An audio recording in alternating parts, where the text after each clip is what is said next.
മഹാത്മാഗാന്ധി ഇന്ത്യയുടെ രാഷ്ട്രപിതാവും ഇന്ത്യയുടെ ആത്മാവും ഗുരുദേവനോ കേരളീയരുടെ ഗുരു. എന്നിട്ടും അദ്ദേഹത്തെ ഒരു സമുദായ നേതാവായി തരം താഴ്ത്തിയോ മലയാളികൾ.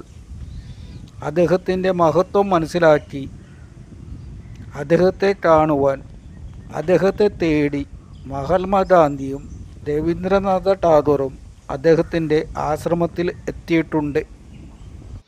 ഗുരുവും മഹാത്മാഗാന്ധിയും നടന്ന സംഭാഷണത്തിൽ ഭരണവ്യവസ്ഥയെ അനുകൂലിച്ച് സംസാരിച്ച ഗാന്ധിജിയെ തിരുത്തിയതായി അറിയുന്നു.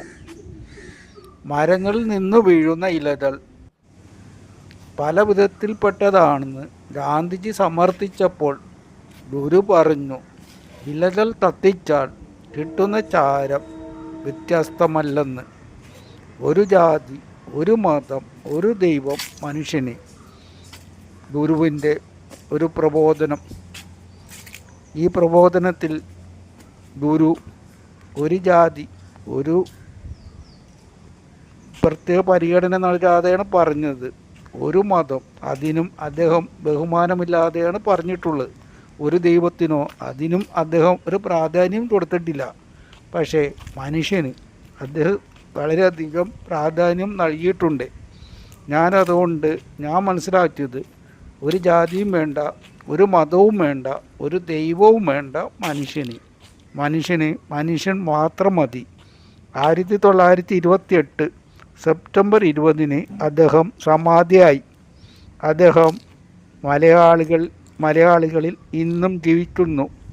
മലയാളികൾ മാത്രമല്ല, ലോകം മുഴുവൻ അറിയപ്പെടേണ്ട ഒരു സന്യാസി തന്നെയാണ് ശ്രീനാരായണ ഗുരു. ഗുരുദേവനെ നമ്മുടെ കുട്ടികളെ പഠിപ്പിക്കുന്നുണ്ടോ? ഇല്ല. അദ്ദേഹത്തിൻ്റെ കാഴ്ചപ്പാടിൽ നമ്മളെ മനസ്സിലാക്കി തരുവാൻ നമ്മുടെ വിദ്യാഭ്യാസം ഉതകിയിട്ടില്ല. നമ്മുടെ കുട്ടികളെ അദ്ദേഹത്തിൻ്റെ കാഴ്ചപ്പാടുകൾ മനസ്സിലാക്കി കൊടുത്തിരുന്നുവെങ്കിൽ ഇന്ന് കാണുന്ന മതവൈരാഗ്യം നമ്മുടെ സമൂഹത്തിൽ ഉണ്ടാകുമായിരുന്നില്ല.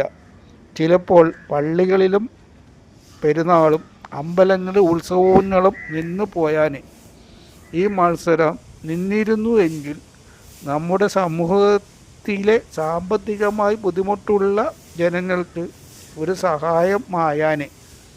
ഞാൻ അദ്ദേഹത്തെ ഓർക്കാൻ ശ്രമിച്ചു. എൻ്റെ മനസ്സിലേക്ക് ഒരു ഓർമ്മയും വന്നില്ല.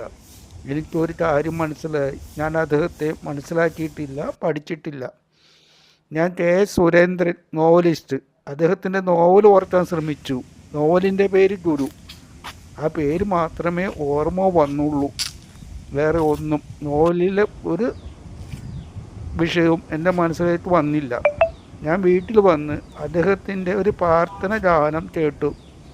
ദൈവദശകം. ദൈവമേ കാത്തു തൊഴുത അന്ന് കൈവിടാതെ ഞങ്ങളെ. അതെ, എവിടെയും എല്ലാ മതവിശ്വാസികൾക്കും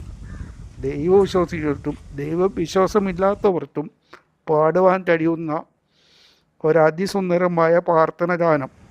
ഈ പ്രാർത്ഥന ഗാനം എവിടെയെങ്കിലും പാടി കേട്ടതായി ഞാൻ ഓർക്കുന്നില്ല. ഈ ഗാനം പള്ളികളിൽ പോലും പാടുവാൻ സാധിക്കണം. അത്രയും സുന്ദരമായ ഒരു ഗാനം, നമ്മുടെ മനസ്സ് ഉണർത്തുന്ന ഒരു ഗാനം.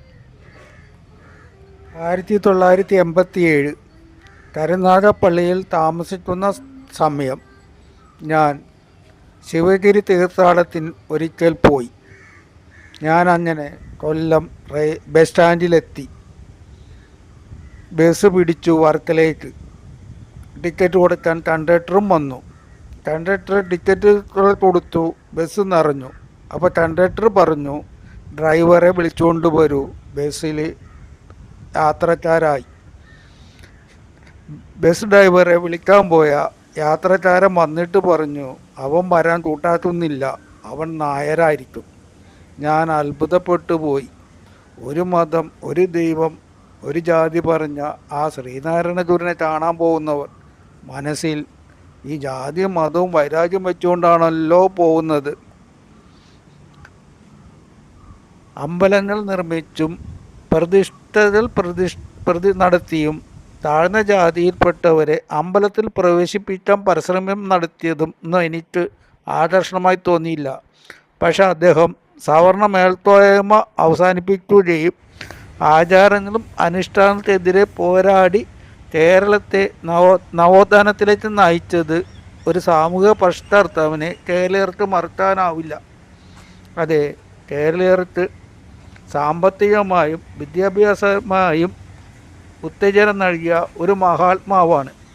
അദ്ദേഹം സ്ഥാപിച്ച സ്കൂളുകളും കോളേജുകളും ഇന്നും നമ്മളെ നല്ല വഴിയിലേക്ക് നയിക്കുന്നു. അദ്ദേഹത്തിൻ്റെ വിദ്യാഭ്യാസ സ്ഥാപനങ്ങൾ എല്ലായിടത്തും തന്നെ ഉണ്ട് കേരളത്തിൽ. അദ്ദേഹത്തിൻ്റെ പേര് നിലനിർത്തുന്നതും ഈ വിദ്യാഭ്യാസ സ്ഥാപനങ്ങളാണ്. അദ്ദേഹത്തിൻ്റെ പ്രതിമകൾ എല്ലായിടത്തും കാണാമെങ്കിലും എനിക്ക് ആ പ്രതിമകൾ കാണുമ്പോൾ അദ്ദേഹത്തെ ഇങ്ങനെ കണ്ണാടിക്കൂട്ടിലിരുത്തേണ്ട കാര്യമുണ്ടോ? അതെ, ഇതാ ഒരു കിണർ. ഈ കിണറ്റിൽ നിന്ന് കുളിച്ചിട്ടാണ് അദ്ദേഹം പല പുസ്തകങ്ങളും എഴുതിയിട്ടുള്ളത്. ഈ ശിവഗിരിയിൽ നമ്മളെല്ലാവരും പോകണം. എന്തോ ഒരു ആകർഷണമാണ് ശിവഗിരി.